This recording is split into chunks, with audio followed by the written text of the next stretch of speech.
Bismillahirrahmanirrahim, alhamdulillah, salatu wassalamu ala rasulillah, wa ala alihi wa sahbihi wa man wala. Allahun e falenderojmë me të drejtë ndihmë dhe falë kërkojmë. Dëshmoj të ndërua nëzër, vazhdojmë edhe sot me lejen e Allahut Jalla Jalaluhu me hadithet e radhës nga libri Riyadhus Salihin. Në takimin e kaluar kemi filluar kapitullin e durimit, sabrit, dhe kemi marrë ajetet kryesisht që i ka përmendur autori lidhje me këtë adhurim madhështor. Kemi thënë se përmendja ajeteve realisht tregon edhe metodologjinë që duhet me ndjek besimtari në ndërtimin e kuptimeve dhe koncepteve të tij. Nëse gjithçka duhet me buru nga fjala Allahu xhalla wala, pastaj nga udhëzimet e pejgamberit alayhi salatu wasallam, e pastaj me interpretimet e duhura të dietarëve kështu me radhë. Kemi thënë që ajetet që i ka përmendur autori nuk janë këtë ajete normal, se ajetet sabrit janë shumë, po ai ka bënë një përzgjedhje të disa ajeteve që flasin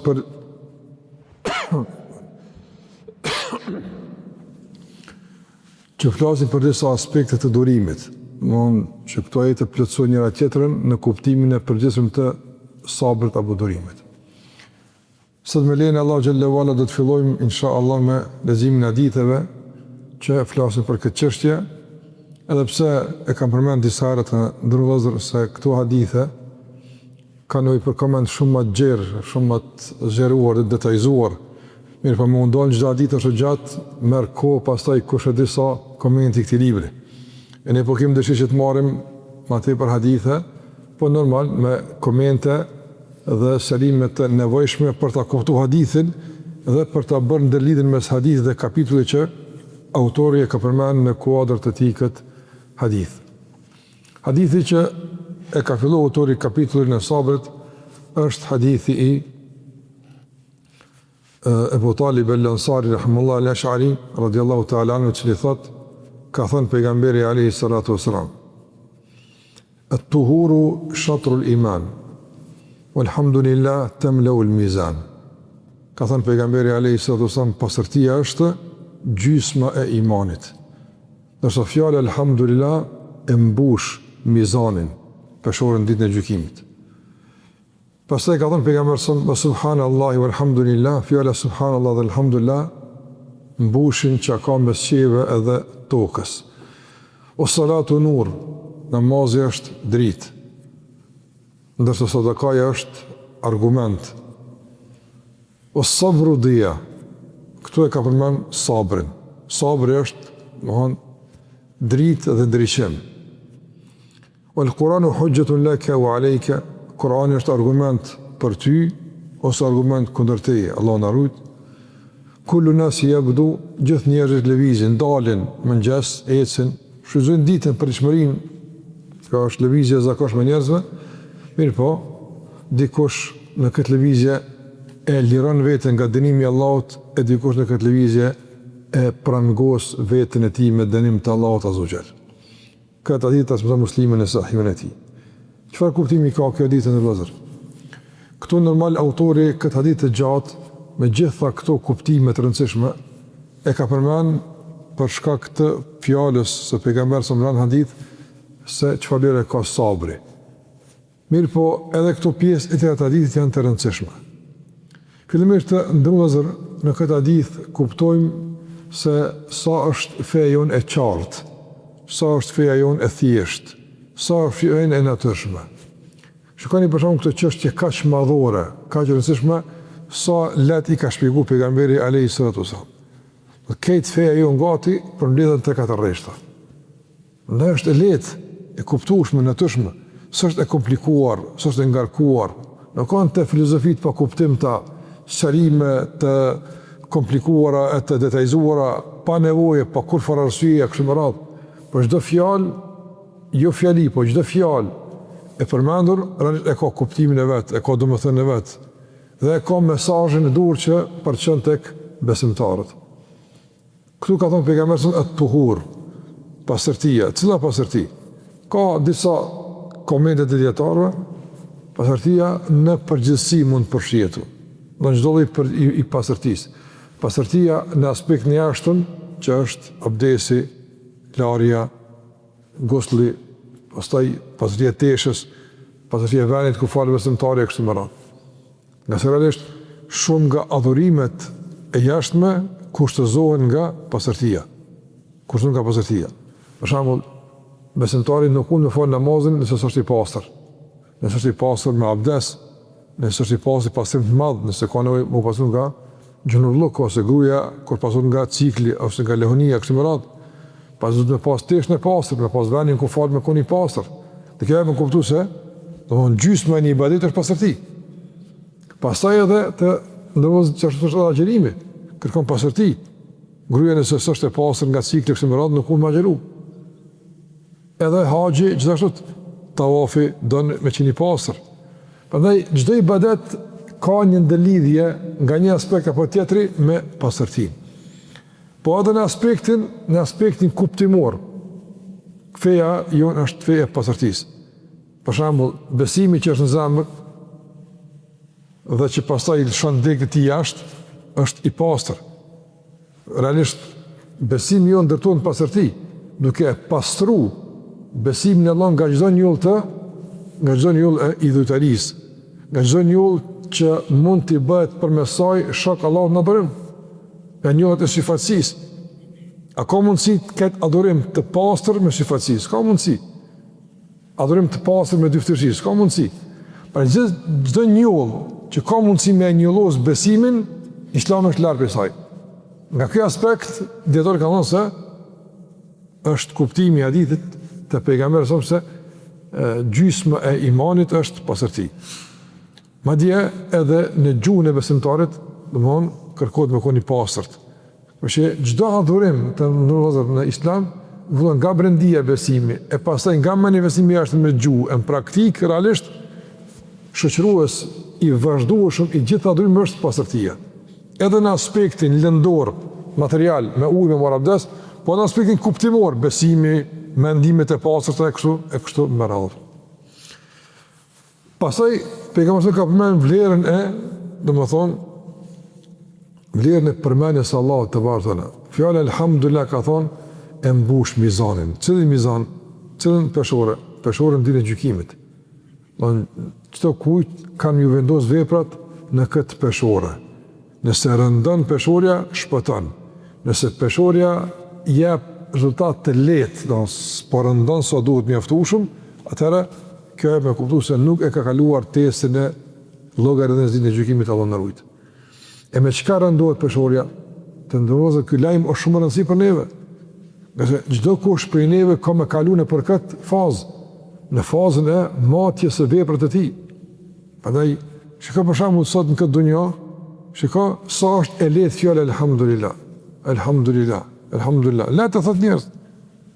Por ditën e gjykimit është shumë e rëndë, peshon shumë. Prandaj na duhet që këto fjalë, këto vepra që Allahu i ka lehtësuar të shfrytëzojmë mundsinë. Sa shikoj për shembull sa është e lehtë me fal 2 rekate. E lehtë është. Por nëse kam qenë shumë vështirë, madje e pamundshme. Kështu që gjitha këto Allah i ka lehtësuar. Ato në esencë janë trona. Fjala elhamdulillah më vonë me vendos ç'është duhet e çon tokën e qiellin.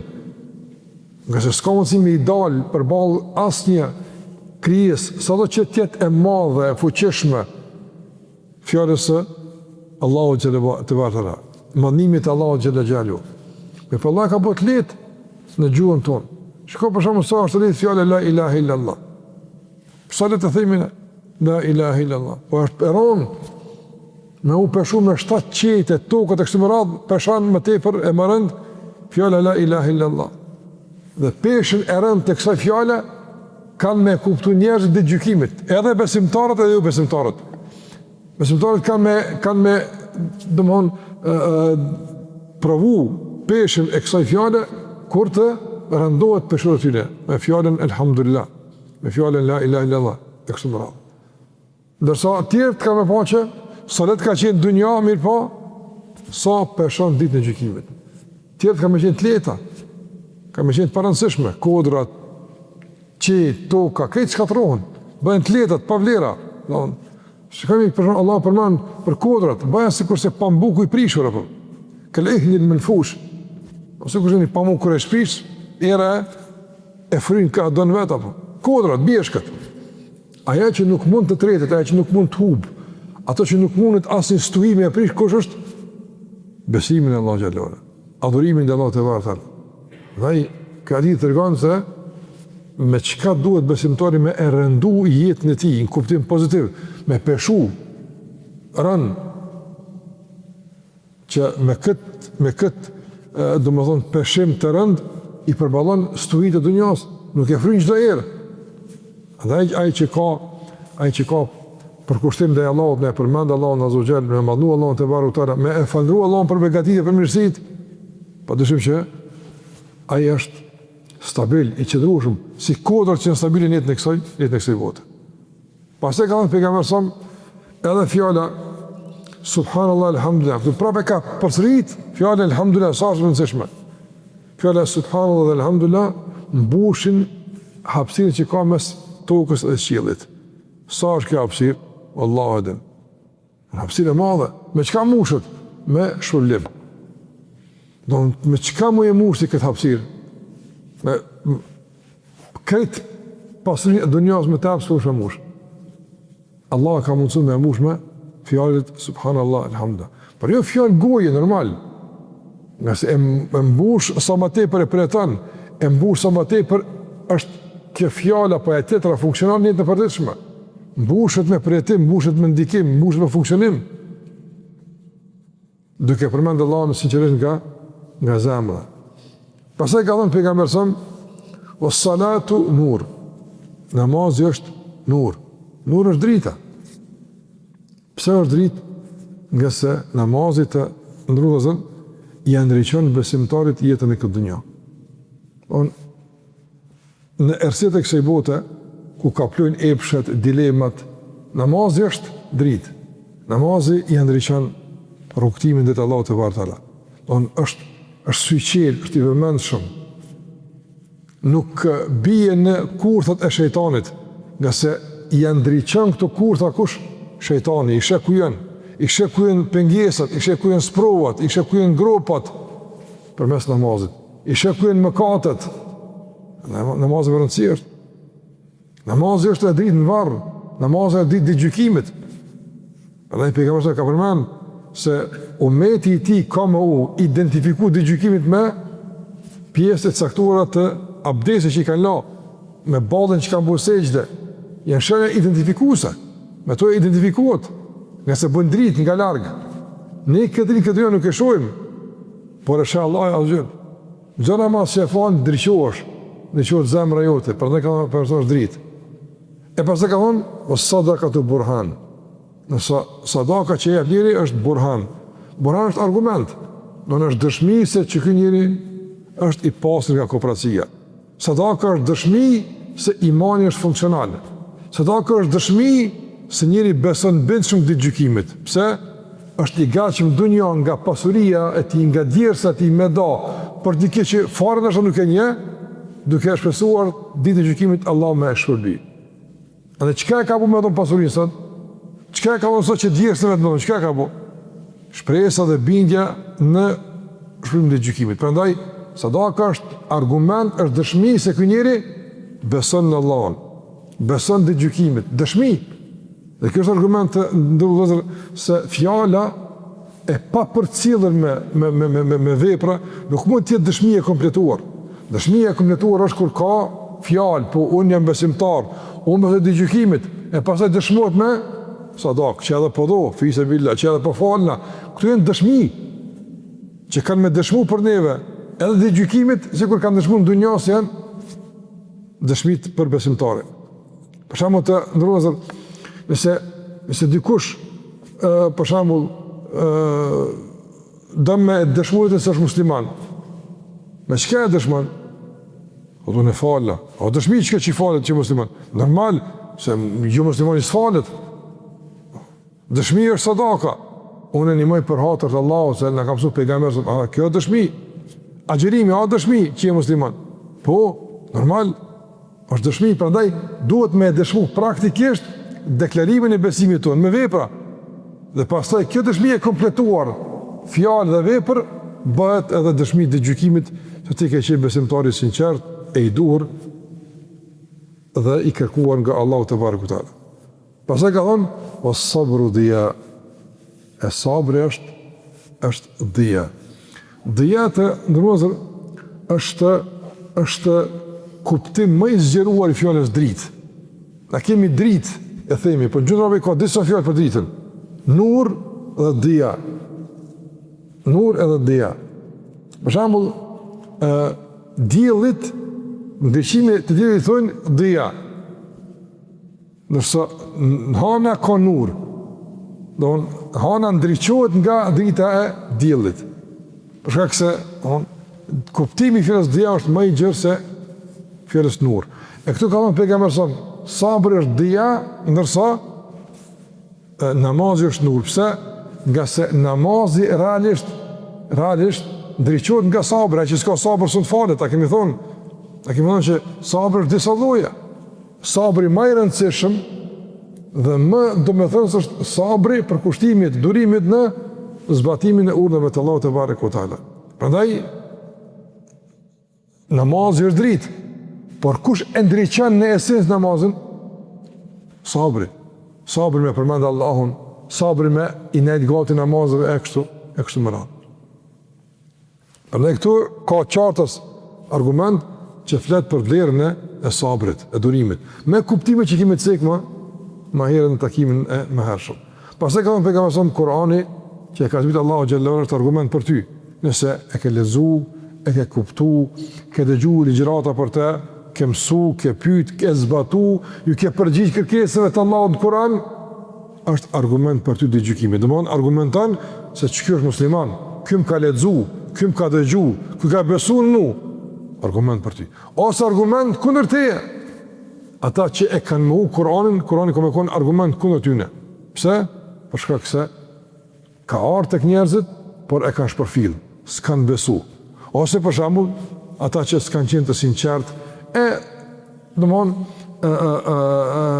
raste të ndryshme që Kurani mund të jetë argument kundër tyne. Allahu na ruaj nga kjo dëshmi e Kuranit kundër neve, se ati që i del Kurani karshi nuk ka shpëtim për të.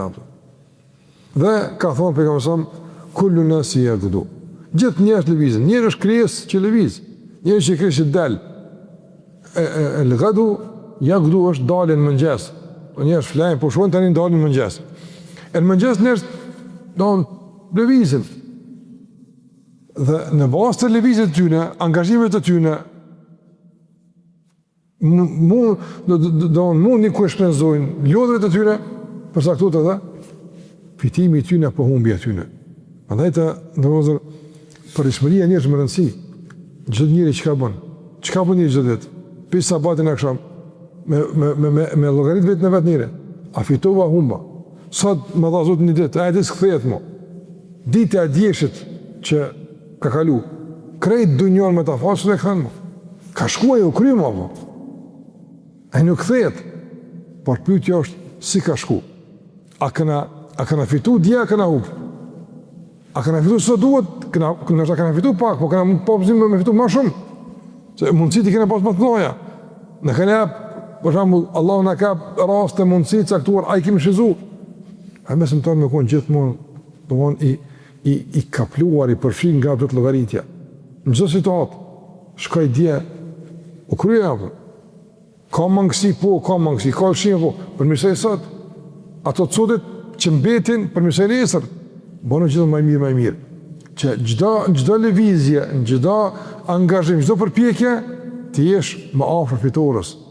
Dhe kjo është hadith, argument për ato hutbë që kemi majtë, që soja më radhë për garat, pjesëmarrja në gara, po, gjdo njerëz dalin sabah, garojnë, dikush garon për autoritet, dikush për pushtet, dikush për epsh, dikush për para, dikush, ka njerëz që garojnë për kënaqësitë e Allahut, më ulëru nga dënimi i Allahut azhajal.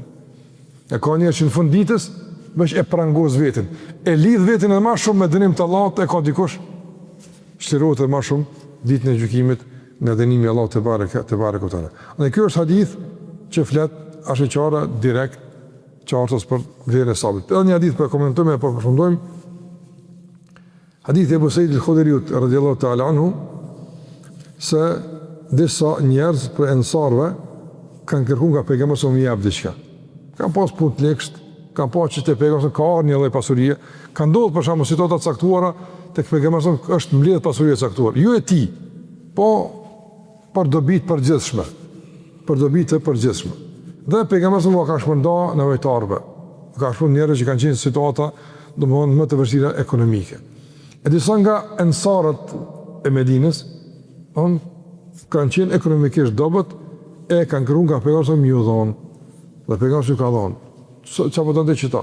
Ti çfarë din çka? Ju ka dhon. Deri sa është harxhuar që ka qenë tek pejgamberi alayhi salatu wasallam. S'ka pas më asgjë. E pastaj ka thonë pejgamberi alayhi salatu wasallam. Ajo që është e mirë në dorën time, nuk kam e kursy për juve. Në çfarë do të mirë që e kam, s'kam me kursy. Kam ja u jam, çat më. Nuk kam mu atë që po të vadash. Por s'ka me, nuk ndodh ndonjë e mirë me anë në dorën time e one me e kursy. Por kam ja u dhon juve për. Mirë po ka. Ai cili nuk lyp. Nuk e bën drejt me lyp. Po mundohet të punu mu angazhu. Ati Allahu xhallahu ala kom ja mundsu Allahu xhallahu ala që të ti mbrojtën, i rujtën. Ka se të vëzër, me lipi njerëz është në shnim, apo, me lipi njerëz është në nëshmim, është për ullje, është dëmon, shpesh edhe njëri edhe e poshtron vetën i duke kërku për njerëz, apo. Pra e pejgamberi që ka një sa mirë, mas pari ju ka dhonë.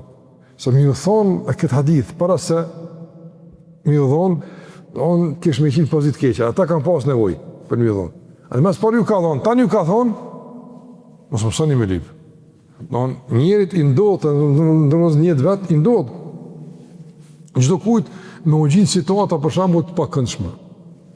Njëri ka mundësi, për shambull, ka, po që i vjeni situatë që nuk ka mundësi me imbulu kërkeset e situatës saktuar, ka mundësi? Ka mundësi për shembull smuhet një i afërt, për shembull familjar, edhe të hyraki për shën saktuar, po s'kimi mbuluar shpenzimet e trajtimit mjekësor. Çka do të thonë kjo? Po keni me kërku pastaj për xhamatit, për hoxhës, a bëmër me ndodhi këtu sena atë. Te keni pa për shembull kush e ka pretu atë kohën e para luftës e mas luftës, apo njerëz ka pas parus, ka pas shtëpia të mira, ka pas mundësi, por lufta i ka djeg në temel. Një kohë gjatë është me marrë vetën e tij, ndoshta s'ka pas dhe kokën ku me strehu me familjen vetë, derisa e ka ratu vetën e tij. Ai më thonë ti ke pas, po un kum pas, po tash s'kam. Do të më shikoj gjendën që shkon. Po domethënë që njëri kalon për situata ndryshme. Edhe në minimum, më gjin një tjetër. Mirë, po ju njëri me bë tradit, mënyrë të fituarit, mënyrë tjetesës me lyp. Lyp, edhe njerëz një muin. Edhe i shpenzon. Kur ti harxhon thot, o pet bremit burra keq, o pet një ma, i harxhon, o pet një ma. Deri kur? E ky njeri kur s'pasurohet, kur s'ka hajr në këtë lypje. E ka thonë pejgamberi, ai cili e ruan veten përmban nga kërkimi, Allahu xhallahu ala plotson nevojat apo. Ç'kjo është ai që s'lyp? Njerëz mendojnë që ky është do mirë ka punë. Ama kur çish më ato, ja si ka mirë, po s'po kallzon. Që të Allahu animon. Jo ai që ekspozohet, veç ankohet, veç vajton, veç kërkon, e zgjat dorën, pak më aqit muhabetën, po valla po çato po të më dhon me më jap musone jam në vili. Çdo situatë është zonë, jo, ky s'është në rregull kjo. Ky nuk është sabër. Ama njëri me Allahun ka punë. Allahu t'i ka ndërtin. Allah animon. Ja që Allahu dikon që ja mëson hallin edhe ja kryen kërkesat që i ka. Prandaj nuk bëjmë me njëri njëtën e tij me ndërtuar në lypje edhe në shtime dorës. Ka thonë, "Wa man yastaghni yughnihi Allah." Ai që mjaftohet me atë që ka, e bën Allahu që të jetë njëri pasur. Qysh i pasur? Të ndërrozë. Pasuria nuk është në vlerë numerike. Por nuk madhe pasuria sa ka vlera numerike, numra sa ka. Një që është e madhe, por nuk ka që është pasuria. Pasuria ku është? Pasuria është në zemër.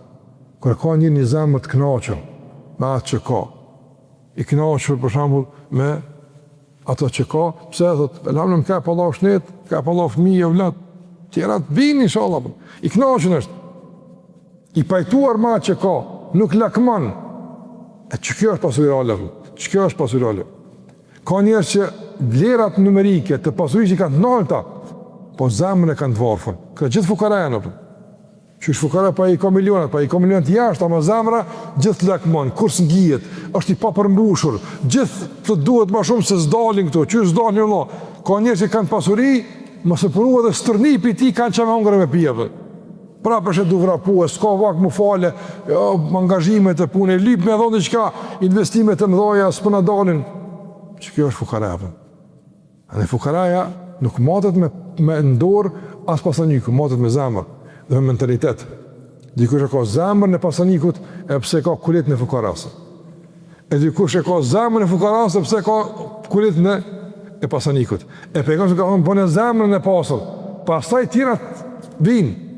E tani edhe kur pasurosh në kulit, ka kuptim, se zemrën e kitë pasur. Ama vallaj, sa të dush të rëshë kulitin, kur e ki zemrën dhe men në fukarasë, kur i pasur në zboshëm. Absolutisht, që ka sa bukën e ka mësu pejgamberi. E në këto sene që shë me sabër. Këto sene arrinë me sabër. Wa man yatasabbar yusabbirhu Allah. Ka më pejgamberi edhe ai që se sabër nuk është i lehtë. Po ai që mundohet me bo sabër, përpjeket, Zoti ka minimu me bo sabër. Andaj është që përpjekje. Dikush të ka njëre, po e dibe që du të bo pas për moje. Munahu, jepe mundin, ai që mundohet e tranën vetën sabër të vazhdueshëm, Allahu ka më dhënë sabër. Se Allah ka ndorë sabër, jep ku i dënë. Sabër është, po mënej, riski Allah të furnizim, Allah jep ku i në dënë këtë begati, këtë vlerë dhe këtë mirësi. Ama që shë rjetë kjo? Nuk rjetë kjo të ndërvëzër të pretendu, ose të pas qef, ose të nejtë. Jo, mënohu. Kom në di sabër, dënë nga dalë shka të kushtu. Në herën e parë, vjen rënë, nuk ka letë, po dënë nga dalë. Tu e ngu një ligjerat, tu e ngu një jetë, një hadit, tu e kujtu sapin të ka Allahu gjellë, shka të kushtu, niveli i sabrit në zemër të njëri të. Ama që i punon për këtë, edhe e furnizën vetën me sabër të vazhdueshëm, këti Allah jep sabër. Por ai që smunohet për këtë fare, për të mjarë sabër i gatshëm, ka zvjen ashtu. Në këto në mëson pejgamberi qysh kena mundësi me e përvetësu sabrin. E pse nështë në situatat fillestare na mungon. Që ka mundësi me mush zemrën sabër, e pse nështë në fillim, nuk ka sa duhet. Nuk mjafton me e përballu situatën. Mos u dorëzo. Mos u zgënje. Mos do më thonë u anka, por fillon me e ushqyret me sabër. Qysh me ushqyret me sabër? Me qëtë mësime. Ka thonë Allahu, ka thonë pejgamberi, njerëz kam pas situata më të vështira, sot ka njerëz marrën se unë po kalojnë, e unë pra qysh më anku, kej të ushqena, dal nga dal. E ai që mundohet, ka thonë pejgamberi, me përvetësu sabrin, ai që mundohet me bu sabër, Allah ka me nimu. E ati që Allah nimon, a ka sprovë që rëzën? Ja u nuk ka. Ati që Allah nimon, nuk ka kur që do më në bën me humbove. Ndaj ti e fiton për krahin e Allahut, duke u përpjek me bo sabër. Dhe ka thonë pejgamberi në fund të hadithit, askujt nuk i është dhënë një mirësi më e madhe e më e gjonë se sabri. Shkajtë në rëzër, nëse me në për shembull mirësi që Allah e kap njerëzve, këti kap kështu të këti kap, kështu të këti kap, që ka që pasuri, këti kap, që ka smi, këti kap, që ka që fushi. Me navë, po të pejgamberi, krejt të janë pasi po, nuk jap dikujt, diçka më e madhe se sabri. Pse? Të ndërrozë, e pru një shembull konkret. Sabri të ndërrozë, në raport me begatit e tjera, a din që është? Ashtë si kurse, shporta që në te iman të frutet. Për shembull ti, tash, është ku me vjellë qërshia, ku a qërshia, me vjellë qërshia. Nëse s'ki shport, s'ki kese, apo, sa më kështë marrë me do? Po si i merë me do për bimë për u dhe, apo? Ato më në kohë shumë, po s'ki që shimon. Me pas një shport, është një sa të dusham. E që e shportet që i mamë begatit, i rumë begatit është sabër, japëtër. Me të i rumë. Pa sabër, hupim begatit, hup bereqeti, hup shrydzimi, hup përjetimi, hup përfitimi nga begatit, e kështë më radhë. Ande ka thonë pejgamberi, askujt nuk i është dhënë begati, me e gjonë, me e madhe se sabër. Se nuk ka begati që ka mundësi me e marë këtë sabërën. A sabër këtë begati të përfshinave. Ha gjoma një begati që për shambull nuk hinë sabër që aty. Shka dhe pamundshme. Njëri edhe kur të merr duhet sabër. Mos më lakmu. Edhe kur të jap duhet sabër. Qysh kur të jap duhet sabër? Po për shembull, ka presione të brendshme, pa din që të vyjnë ty, pa din që duhen ty, pa din që kështu, ka presione mos më dhon. Presione të kooperacisë, vezvese shejtanit. Me i rezistu gjitha këtyre presioneve dhe me dhon duhet sabër. Sabri i frenon këto presione, ndërsa bujaria pastaj aktivizohet. Çështë funksionon ato. Andaj në bazë e ka thënë pejgamberi, askujt nuk i është dhënë mirësi më e madhe se sabri apo. Prandaj të ndodhur njëri duhet me e hëru Allahun kur Allah jep sabër apo. Ne nuk bëmë kërku sprova, nuk bëmë kërku të lasha. Mirë po, duhet me lutë Allahun xhallahu që Allahu azza wa jall më na dhon sabër. Jo për shkak të sprova, po më dhon sabër në razimin e obligimeve, na dhon sabër. Na dhon sabër nga punë të këqija. Andaj sikur se ka thënë Omer ibn Abdulaziz, një fjalë të madhe ka thënë dhe me të përmbylli se është shumë e rëndësishme dhe është ndoshta komenti më direkt, më i mirë i këtij hadithi që e cika në fund apo. Omer ibn Abdulaziz një udhëhec i madh i muslimanëve të kaluarën, njëri mençur, i urtë, një dietar, ka thonë, nëse Allahu ta ka marrë një begati, të ka privu për një begati, ndodh, këtë njerëzën të privu për të qkoj, kur kush që ka krejt, ka thonë, nëse Allahu të ka privu nga një begati, dhe në këmbim me atë begati, do më për qëtë begati që ta ka marrë, ose që s'ta ka dhonë, të kep sabrin, dhe nësoj të kep sabr. Thë dije se e që ta ka dhonë është shumë me madhe se e që ta ka marrë. Me rëndësishme. Pra dikujtë Allah e kep një begati, po si kep sabr. E dikujtë Allah se kep qëtë begati, po kep sabr. Që është me mirë? Që e që ko sabrin. Që e që ko sabrin më Allah. Nëse tash, asë në begati nuk duhet pa sabr. Përshka këse shkel kufi, shfrenohet, keq përdor, edhe veç bëhet ajo gazep për to, e bëhet për te mjerim dunja, e vuajtje e dinim ditë gjykimit. Në kjo është më rëndësi me kuptu të këqështja e sabrit, se sa është i rëndësishëm dhe sa duhet me na shoqëruar në bazat të përditshme, ku ne në bazat përditshme, sikur të thash, dalim, lëvizim, shfrytëzojmë kohën, jetën tonë, edhe në fund pyetemi sa thu vallë, fituam apo humbëm. Cili është epilogu përfundimtari i jetës tonë, i kohës tonë, fituam apo humbëm. Një nga përcaktuesit kryesor të këtij epilogu, a fituam apo humbëm, mos harroni është sabri. Sa ka qenë sabër, sa ka qenë sabërli i durueshëm, çaq edhe do të përcaktohet edhe pastaj mundësia e shpëtimit apo edhe kundërt Allah na ruajt. Allah është përbleft për vëmendje për sabrin, edhe u takojmë më të mira në hadithe të tjera për sabrin inshallah takimin e tash. Zoti është përbleft. Wassallallahu ala Muhammad wa ala alihi wa sahbihi sallam taslima.